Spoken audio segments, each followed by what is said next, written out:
Right අද මේ video එකෙන් කතා කරන්නේ HVAC ඩිපාර්ට්මන්ට් එකට අත්‍යවශ්‍යම ටූල් එක ඉන්ස්ට්‍රුමන්ට් එකක් වෙන එයාෆ්ලෝ මීටර් එක. මේකට අපි කියනවා බැලෝමීටර් එක. එහෙමත් නැත්නම් TSI ෆ්ලෝ හුඩ් එක කියලා අපි කියනවා. මේකෙන් එයාෆ්ලෝ එක මනින්න පුළුවන්. ඒ වගේමයි ප්‍රෙෂර් එක එයාෆ්ලෝ එකේ, ඒ වගේමයි වෙලොසිටි එක, ඒ වගේ දේවල් මනින්න පුළුවන්. මේ ඔයගොල්ලෝ දකින්නේ සෙන්සර් ස්විච් වයර් එක, කනෙක්ෂන් කේබල් දෙක මේ ඩිස්ප්ලේ එකට සම්බන්ධ වෙනවා. මේ ඩිස්ප්ලේ එක ඩිටැච් කරන්න පුළුවන්, මේකෙන් ගලවන්න පුළුවන්. මේක ඔන් ඔෆ් කරලා ඒ අවශ්‍ය අපිට අවශ්‍ය යුනිට් එක මෙතෙන්ට ඇඩ් කරගන්න පුළුවන්. ඒ කියන්නේ ඔයගොල්ලන්ට මනින්න ඕනේ එයාෆ්ලෝ එක නම් ඒක ලීටර් පර් සෙකන්ඩ්, එහෙම නැත්නම් මීටර් කියුබික් පර් අවර්, ඒ වගේ විදිහට හදාගන්න පුළුවන්.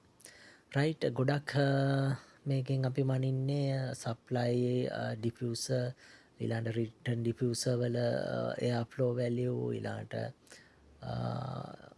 ඒ වගේ අවස්ථාවල ඒ වගේ තැන්වලදී තමයි මේකෙන් එයාෆ්ලෝ එක මනින්නේ. තව ඉන්ස්ට්‍රුමන්ට් එකක් තියෙනවා එයාෆ්ලෝ එක මනින්න. ඒක වල සප්ලයි රිටර්න් ඒ වගේ මනින්න එක අපි යූස් කරන්නේ පිට ටියුබ් එක. ඒ ගැනත් මම ඔයගොල්ලන්ට ඉස්සරහට වීඩියෝ එකක් ගේන්නම්.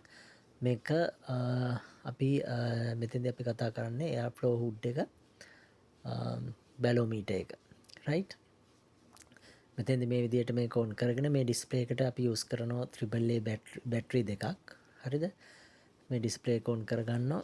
ඔන් කරගෙන මේක මේ විදිහට මේ තියෙන ඔයගොල්ලෝ දකින්න පුළුවන් වෙන්නේ මේ තියෙන සප්ලයි ග්‍රිල් එකක්. එතන සප්ලයි කියලා අපිට බලන්න පුළුවන්. මේ පොඩි ඔයගොල්ලන්ට පේන පේපර් එකක් අපි ඇටච් කරලා තියෙනවා. එතෙන්දී එයාෆ්ලෝ එක එක මූව් වෙනකොට අපිට ඒක බලන්න පුළුවන් එයාෆ්ලෝ එකේ නෝ කියලා.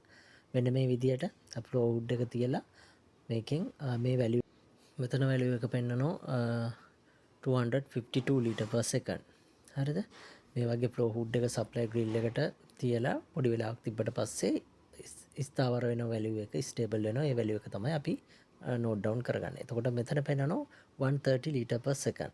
ඒ වගේ ඔයගොල්ලෝගේ තියෙන සප්ලයි ග්‍රිල් වල එකින් එක වැලියු ගන්න ඕනේ. මේ මෙතන තියෙන්නේ රිටර්න් එයා ග්‍රිල් එක වැලියු එක. රිටර්න් එයාෆ්ලෝ වැලියු එක මයිනස් විදියට තමයි පෙන්වන්නේ. මේ මෙතන රිටර්න් එයාෆ්ලෝ එකක් මැන්නට පස්සේ ඒක -63 කියලා තමයි මෙතන පෙන්වන්නේ.